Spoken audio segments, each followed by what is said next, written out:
Salam alaikum, bienvenue dans cette vidéo. Donc, troisième partie, la troisième vidéo dans notre série IoT et MicroPython. Et dans cet exemple, qu'est-ce qu'on va essayer de faire? Dans cette vidéo, qu'est-ce qu'on va essayer de faire? Essentiellement, on va voir deux axes. Le premier, on va apprendre à utiliser un appareil extérieur avec notre ESP32. Et la deuxième partie, on va essayer de se connecter à un serveur sur Internet. C'est un serveur de change, c'est-à-dire que ce serveur fournit des informations par rapport à la devise et les valeurs des devises qui existent sur la Terre. Vous allez voir ça plus tard. Et donc notre objectif sera de recevoir une information par rapport au taux de change actuel du dinar tunisien et d'utiliser cette information dans notre petit setup. Je vous montre le setup, de quoi je parle essentiellement. Qu'est-ce qui se passe là? Vous avez c'est le ESP32 interne, et j'ai attaché à cet ESP32 un petit afficheur LED, le OLED.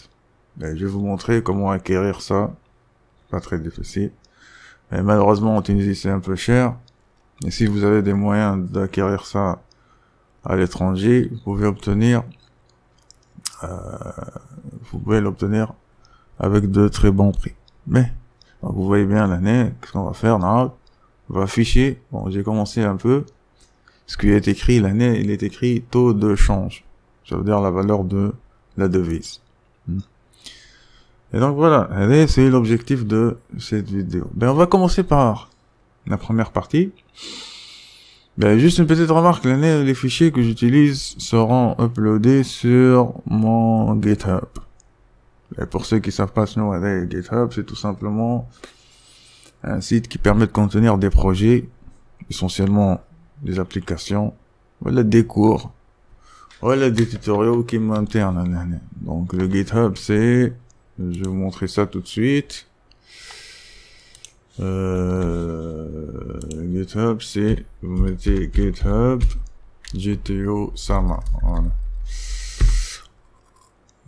Donc, vous voyez bien, c'est mon GitHub, où l'année, allez trouver tous les fichiers que nous utilisons dans nos vidéos.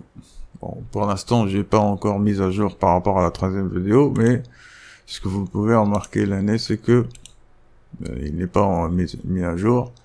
Et je vais mettre les fichiers que j'utilise dans chaque vidéo. Si vous voulez suivre avec moi ou ne pas tout réécrire, ceci est un très bon moyen dans GitHub, GTO Sama, IoT and MicroPython. Donc, je reviens à mon exemple. Pour cet exemple, pour l'afficheur, on va parler un peu, ce sera pas très difficile à comprendre. J'explique tout de suite. Donc, vous avez le SP32 et vous avez l'afficheur OLED. L'afficheur OLED, soit il est carré de cette façon. C'est l'afficheur que vous pouvez trouver en Tunisie. Il est carré, il contient 4 broches. Wahda VCC, wahda GND, ground, wahda SCL, wahda SDA, ou ساعات اسمها SCK. SCL. Mais c'est la même broche, elle a le même objectif. Donc vous remplacez, si vous avez une version avec SCL, vous remplacez avec SCK. Donc voici comment faut-il brancher votre afficheur pour pouvoir l'utiliser. Underground l'année. Vas-y, 3,3 volts, faites attention. SCK broche D22. Broche D22. Ici.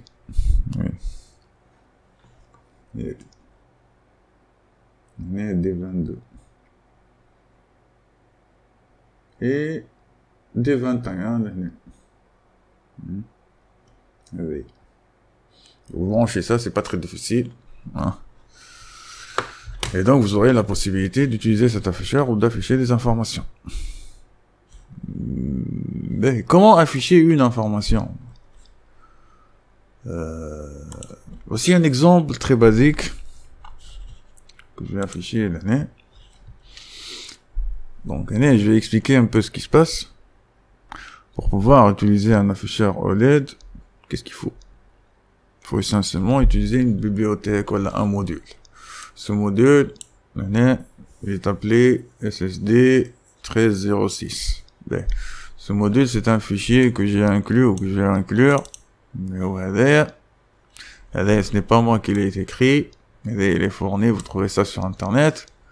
Ça va nous permettre de faire des opérations basiques avec l'afficheur. Des opérations basiques du style effacer le contenu de l'afficheur ou écrire sur une ligne, à quel niveau dans la ligne, etc. Vous allez voir ça tout de suite. Mais première opération, il faut établir une connexion. Pour le ESP32, ben, ça paraît un peu technique, mais en fait, ce ne l'est pas, ou vous n'êtes pas obligé d'entrer dans les détails, de comprendre exactement ce qui se passe. Sachez tout simplement que I2C, c'est une technologie qui permet de connecter des appareils électroniques pour qu'ils puissent communiquer. Ou cette technologie, elle est basée sur quoi? Vous avez un fil, les LSDA, qui permet de transmettre les informations dans les deux sens. L'ESP envoie les informations à l'afficheur. En général, l'afficheur n'a pas besoin d'envoyer des informations. Et si c'est nécessaire, le même fil est utilisé dans les deux sens.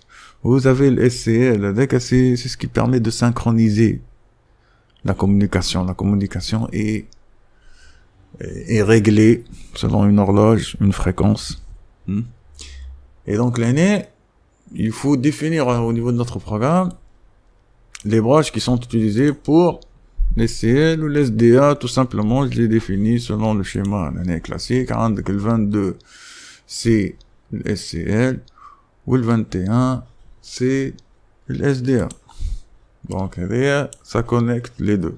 Il faut définir les dimensions de votre afficheur. Donc,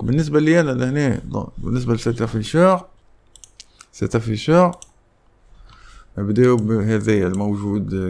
que vous pouvez acheter en Tunisie. Mais si vous remarquez bien, c'est un afficheur 128 x 64. Qu'est-ce que ça veut dire? Vous avez la possibilité d'écrire 128 caractères sur une ligne, et 64 hauteur, largeur, hauteur, width ou height, hauteur, largeur. Mais 128 ou 64, c'est le plus petit élément possible dans l'afficheur. Donc, par exemple, faut diviser tout simplement par 8, parce que le plus petit caractère possible ou visible va utiliser 8 unités d'affichage.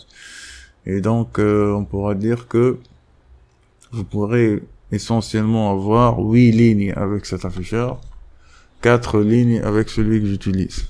Et vous voyez bien l'année 132, l'année 64, donc tout simplement la moitié. Donc je vais passer rapidement à l'année, je définis l'auteur, la largeur, ensuite je définis mon afficheur. Là, je définis une connexion que je vais utiliser à ce niveau. En bas, je définis mon afficheur en utilisant ce module. Donc, je n'entre pas dans les détails. Tout simplement, je spécifie que j'ai un afficheur de type SSD, type terme SSD 1306. Je vais établir une connexion en utilisant cette technologie, I2C, où l'année, je définis les paramètres de cette connexion. J'ai un afficheur, sa largeur, c'est 128, son hauteur, c'est 32, et je vais utiliser cette connexion qui définit les broches de communication SCL ou SDA. Ensuite, qu'est-ce que je fais l'année? Si je veux effacer, donc je vais mettre des commentaires. Allez, ça efface l'afficheur. Donc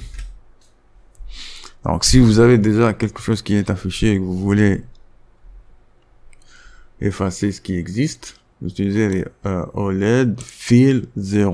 Donc rempli 0, ça veut dire efface ce qui existe au niveau de l'afficheur. Et 2, je me suis proposé d'écrire un texte qui est le suivant, taux de change. Et donc, c'est ce que vous voyez bien, lorsque je remets le texte, ce texte là, taux de change.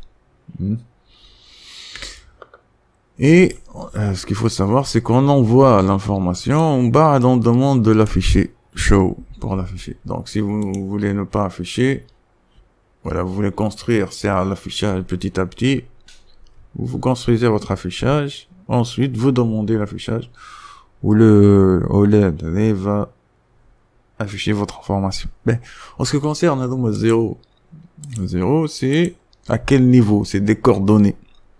Donc j'affiche au niveau de la première ligne. La première ligne, il est à 0, où je commence dans cette ligne à partir de la première colonne.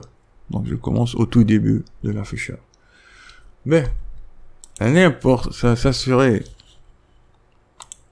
Donc voici le code que c'est pour afficher.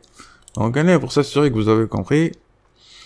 Donc qu'est-ce qu'il faudra écrire pour afficher après, voilà, en dessous du texte taux de change, qu'est-ce qu'il faudra écrire pour afficher la valeur du taux de change si vous avez cette valeur. Donc, supposons que j'ai la valeur suivante comme étant taux de change.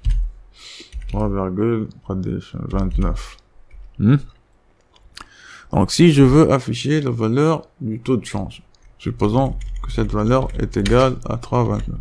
Qu'est-ce qu'il faudra écrire comme instruction après avoir écrit, voilà, construit l'affichage du texte taux de change? Il faudra écrire je veux afficher. Donc ce qu'il faut faire, c'est transformer, parce que la DK c'est quoi? DK comme nature d'information, c'est un réel. Il faut transformer cette information en str en chaîne de caractères. Ensuite, il faut tout simplement indiquer l'emplacement. À partir de quelle ligne?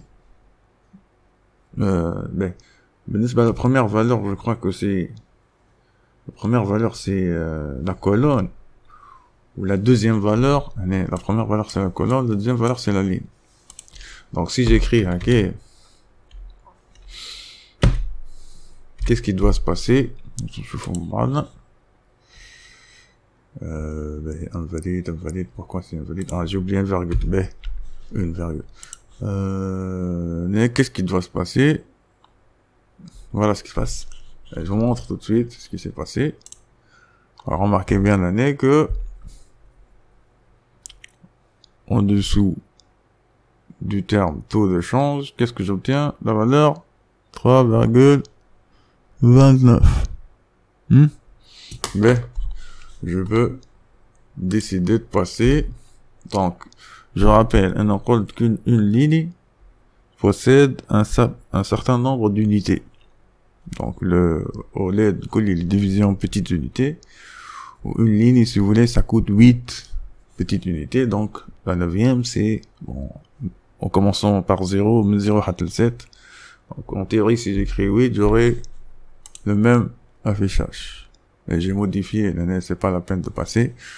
Et donc, vous voyez bien, c'est le même résultat, rien n'a changé. Et je vous montre rapidement, je veux pas perdre de temps. Donc, j'ai changé la valeur 8, et donc, j'ai toujours le même affichage. Rien n'a changé. Ici, je vais faire cet affichage au niveau de la 3e ligne. Il va falloir, donc, من 0 حتى ل 7, هذوما 8, ومن 8 حتى ل 15. Donc, il faut mettre 16, tout simplement. Donc, je vais changer ça en 16. Et ce qui doit se passer, c'est tout simplement, l'affichage sera séparé par, voilà, ça passe à la 3e ligne. C'est un peu plus clair. Et donc, voilà comment je vais utiliser cet afficheur très très simple. Si j'ai des valeurs à afficher, je peux réaliser cette opération très simplement. Je fais une connexion, je définis les dimensions de l'afficheur. Ensuite, j'obtiens un objet me permettant de contrôler cet afficheur. Si je veux effacer, je reviens au code là.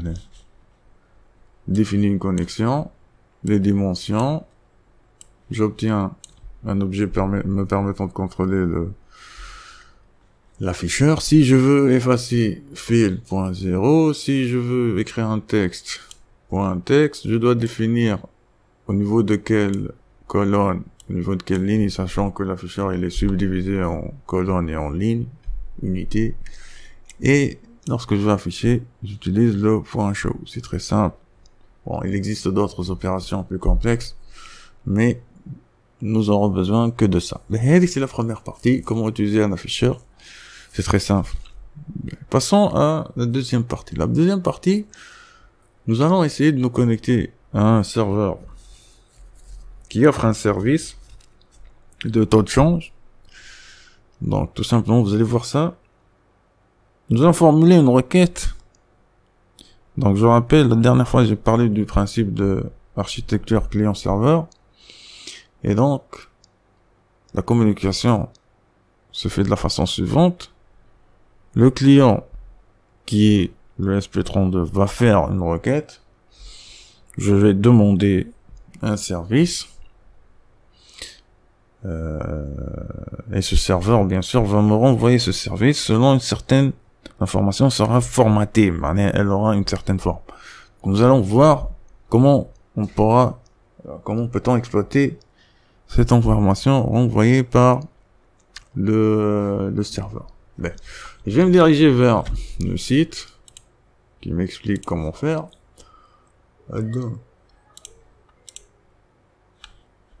Le site est le suivant.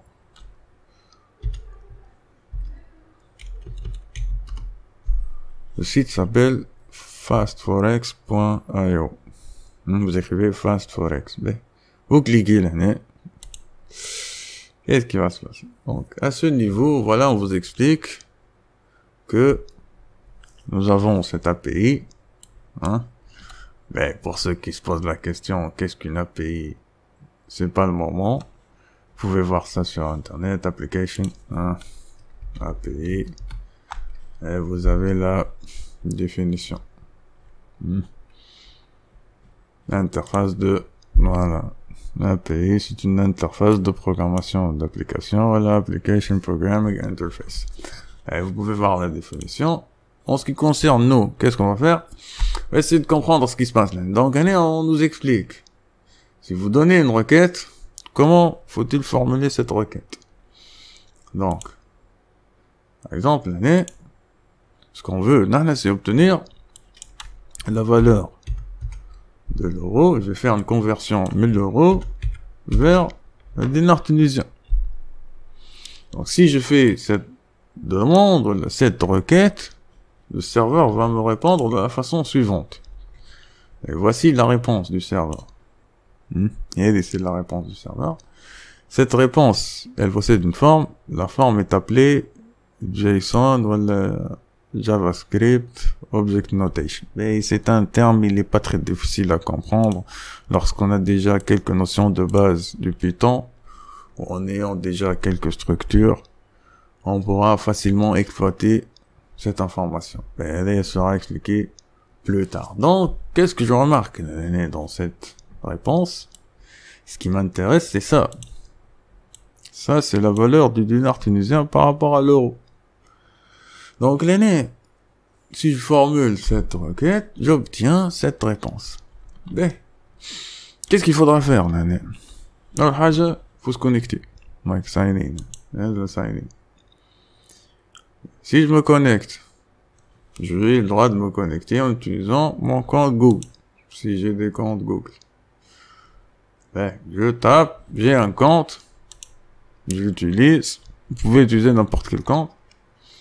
Ça va vous permettre d'accéder à cette interface. On vous explique que n'importe qui ne peut pas utiliser l'API, il faut avoir ce qu'on appelle une clé. Vous voyez, c'est très commun lorsqu'on veut utiliser une API, un service web qui fournit des réponses de type JSON. En général, le serveur n'accepte pas n'importe qui pour faire une requête. Donc il faut s'authentifier. Ou pour s'authentifier, il faut posséder ce qu'on appelle une clé. Donc, là, dans notre code, on va utiliser cette clé. Ben, la requête, vous voyez bien, là, qu'est-ce qu'on nous indique? On nous indique qu'il faudra formuler une requête de cette forme. Donc, si vous voulez le taux de change c'était l'euro par rapport au dinar tunisien. Normalement, donc, il faudra écrire et fetch. Ben, rapidement, l'année, j'explique quelque chose de très important avec un schéma. Donc, voilà ce qui doit se passer. Donc, l'année, vous avez notre serveur, allez. Alors, notre serveur, allez, fast. Nous sommes sur Internet. Et là, c'est le SP32 qui est connecté.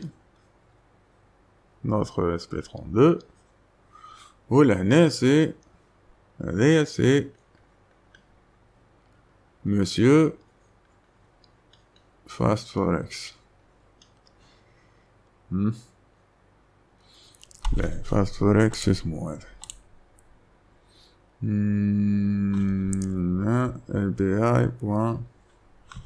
Je vais juste vérifier quelque chose. Voilà, .io. B. Donc, allez, ici, monsieur Fast Forex. La dernière fois, j'ai parlé de quelque chose de très important. Dans un réseau, un nœud est identifié par une adresse IP. D'accord, allez. Mais sur Internet, nous apprenons pas les adresses IP. Je vais pas apprendre des adresses pour des machines, pour accéder à une machine. J'apprends pas l'adresse. J'apprends ce qu'on appelle un nom de domaine. Par exemple, il y a une machine sur Internet. Il y a plusieurs machines qui sont les serveurs Google. Et là, j'apprends pas l'adresse du serveur Google. Et là, je sais juste que pour accéder au service de Google et à la recherche d'informations, il suffit juste d'écrire dans un navigateur www.google.fr par exemple. Et j'accède à cette machine, ou cette machine me donne une interface, ou une page web, où j'indique le mot de recherche, ou Google s'occupe de me donner le résultat. Donc, je fournis une requête, et Google me fournit une réponse. C'est ce qui va se passer, l'année. Donc, pour accéder à cette machine, il y a une machine qui s'appelle api.fastforex.io. Ben, juste l'année, pour que vous ayez cette explication claire dans votre tête. Si vous êtes connecté à Internet, vous avez allez, ça s'appelle la navette de commande. J'explique juste rapidement. Voici. Ping permet de savoir si vous avez une connexion vers une machine ou si c'est possible de communiquer ou donc l'année. Vous voyez bien que lorsque je ping www.google.fr, qu'est-ce qui se passe? J'espère que c'est assez clair. Et là, c'est quoi? C'est une adresse IP, tout simplement. La machine www.google.fr est identifiée comme étant la machine qui possède cette adresse. Voilà, une des machines qui possède cette adresse. Parce que Google possède plusieurs serveurs. Voilà. C'est ce qui va se passer. Notre ami, API.fastforex.io.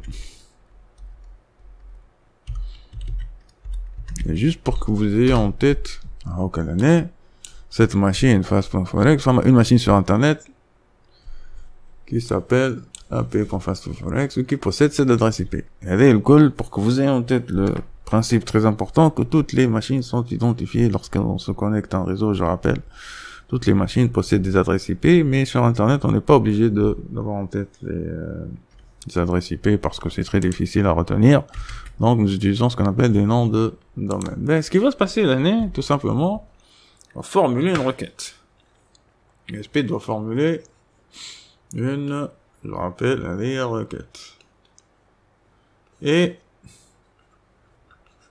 notre API va nous donner une réponse. La requête sera sous la forme d'une URL. L'URL, c'est le lien que vous tapez lorsque vous utilisez un navigateur. C'est la même chose qui va se passer au niveau de l'ESP32. Donc, je vais formuler une requête. Vous allez voir, c'est très simple de formuler des requêtes, mais il faut avoir la bonne forme. La forme a été expliquée. Je vais rappeler ça. Et j'obtiens une réponse. La réponse sera sous la forme JSON. Je devrais exploiter. Je vais apprendre à exploiter ce genre de forme parce que c'est très très commun. Ben, j'espère que vous avez compris un peu ce schéma. Donc, s'il faudra garder en tête, c'est requête, réponse. Notre objectif, c'est ESP, connecte-toi à Internet, formule une requête au niveau de ce serveur, envoie ta requête à ce serveur, le serveur va me répondre, je vais recevoir une information de ce type, ensuite, l'année, qu'est-ce qu'on va faire? On va exploiter, donc l'année, ensuite, exploiter, exploit de l'info. B. Alors, revenons l'année, donc, à notre site l'année, donc, j'explique rapidement. Si je fais ma requête de la forme suivante. HTTP api.fastforex.io et voici ma requête de cette forme. Je fais ça. Qu'est-ce que je vais obtenir? Juste, je vais vérifier que tout va bien. HTTPS, message. Voilà. Mais ça doit être sécurisé. Donc, vous voyez bien que si j'utilise mon navigateur, je fais cette requête sous cette forme. Donc, api.fastforex, je vais accéder à cette machine, où je vais faire cette opération sur cette machine. Faites choix, je veux charger une réponse. Ou regardez, ça définit une action au niveau du serveur. Ou cette action est la suivante. Je veux avoir le taux de change, 1000 €, le dinar. Où je suis le monsieur qui a le droit d'utiliser ce service parce que j'ai une clé. Et donc, j'obtiens cette réponse. Mais, rapidement, c'est ce qui va se passer au niveau de notre code. Pour faire des requêtes, une fois que vous êtes connecté, on va utiliser ce module uRequest. Request, c'est tout simplement requête pour faire des requêtes. Pour pouvoir utiliser, il faut une clé. Je l'ai définie dans une variable, currency API key. Donc, en fait, c'était هذه هي بيضة je la copie لهنا ونحطها لهنا. Alors, je vais refaire cette opération. Je fais copier ou coller. Mais ensuite, je définis ma requête qui doit être de la même forme expliquée l'année. Et allez, ce lien. Donc, ce lien qui fait, je vais l'écrire HTTPS, donc c'est URL. La requête, c'est machine api.fastforex.io. Amène cette opération, en fait, sachant que l'année rapidement, monsieur Samhoni, on vous définit plusieurs opérations. Voilà la méthode, l'année, vous avez plusieurs opérations. Par exemple, si vous voulez toutes les devises de la Terre, vous pouvez tout simplement faire cette requête, currency zakahao, où l'année, on vous donne toutes les devises qui existent. Toutes les devises, par exemple, on peut reconnaître l'année, fait ça, voilà. Le dinar libyen. Ou le dirham marocain, Donc, l'année, vous avez toutes les devises. On va tout simplement, qu'est-ce qu'on va faire? On va tout simplement faire la conversion. Donc, on a fait from euro to DNN, et on indique la clé. Et donc, l'année, c'est quoi? C'est une chaîne de caractères qui définit notre URL, où l'année, on ajoute la clé. La clé que j'ai définie comme étant une deuxième variable. Donc, ou j'obtiens l'URL. Ensuite, pour faire la requête, c'est très simple. Vous faites ça. Faites uRequest Le type de la requête, ben, je veux pas entrer dans les détails get ou post, enfin, deux types de requêtes, get ou post.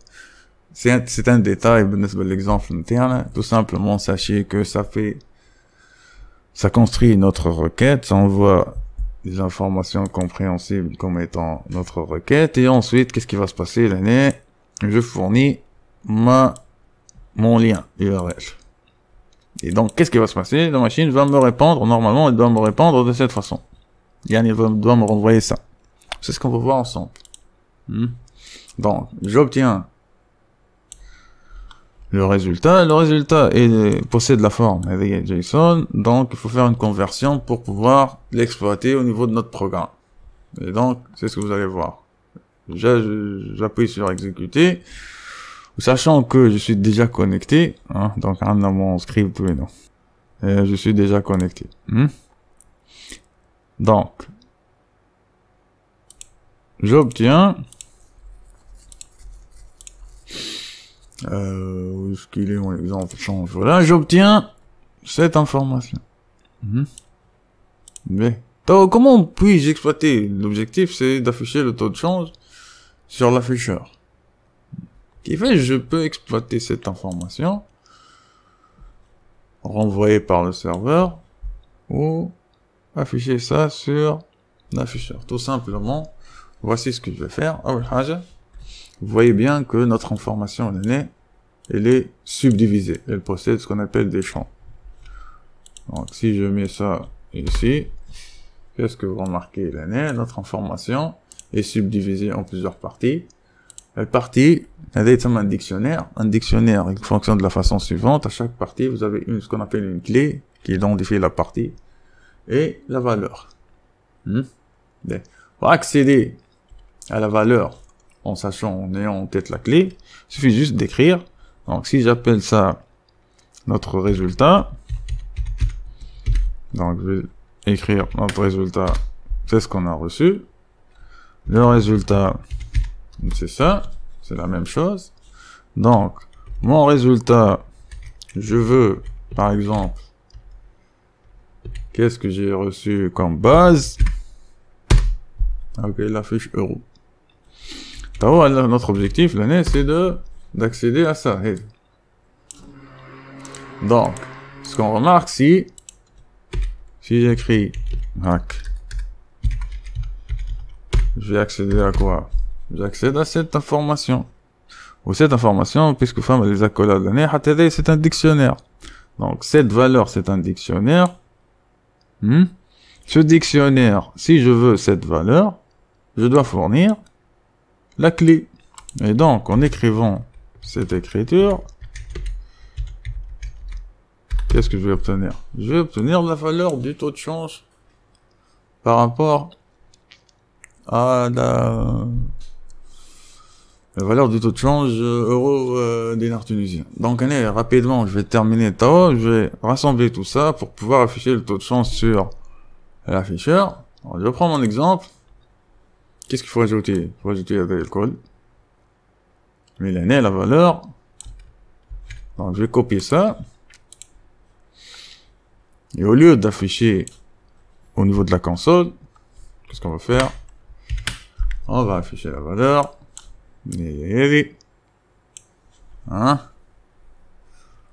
Au niveau de l'afficheur LED. Donc, je fais ma connexion. Quelle est la valeur que je vais afficher? Dans notre exemple, pour afficher une valeur, par exemple, des valeurs, c'était 3,9. Maintenant, je veux pas afficher la valeur. Je prends le même code, mais la valeur que je vais afficher, c'est ça.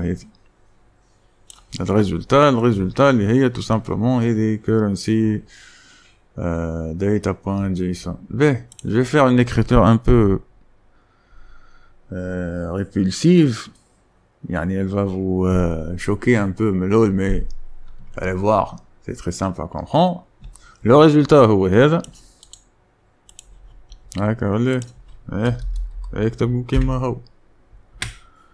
résultat, qu'est-ce que je veux du résultat? Je veux ça. Result TDNT. Donc, je veux result TDNT. Le TND. Donc, j'obtiens la valeur. Je vais convertir cette valeur. Au lieu de me dire. Et voilà. Donc, et là, c'est le résultat reçu. L'ensemble des informations. Le col. Et je ne veux la partie résultat. Puisque la partie résultat, elle est composée. Fait le partie résultat. Je veux juste la partie concernée par le dinar tunisien. Euro dinar tunisien. Donc, sachant que normalement, je peux faire plusieurs conversions. Mais là, on a pris l'exemple direct. Mais, alors, ensemble, l'année, je fais, donc, je vais demander l'exécution. Et, je vous affiche. Alors, vous voyez bien l'année. Et j'espère que ce sera visible. Ah, au cas de chance, ça, c'est 3, 2, l'année. Normalement, c'est 3, 2, 8, 9, 7, 4. Qu'est-ce qui s'est passé? J'ai basculé la caméra.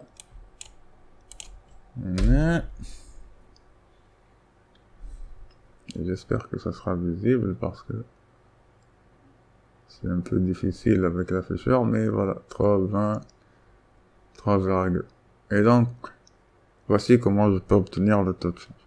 Mais ce qui serait intéressant, l'année, je vous laisse le soin de réfléchir sur ça. Ce qui serait intéressant, c'est la chose suivante.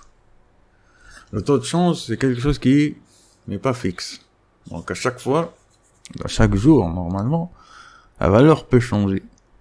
Donc, ce qui serait intéressant, c'est d'ajouter les actions nécessaires à ce code pour que, à chaque fois, voilà, pour mettre à jour la valeur du taux de change tous les jours.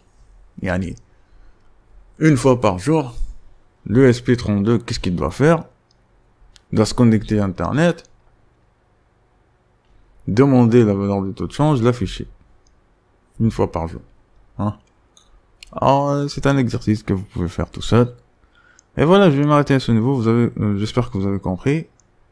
Donc, l'année, rapidement, qu'est-ce qu'on a présenté? On a présenté comment connecter un afficheur OLED et afficher des informations sur ce dernier. Il y a des premières parties. Deuxième partie, comment accéder à un service web qui fournit un résultat de type JSON. JSON, c'est ce que vous avez vu, c'est un dictionnaire, en fin de compte, je transforme l'information en dictionnaire.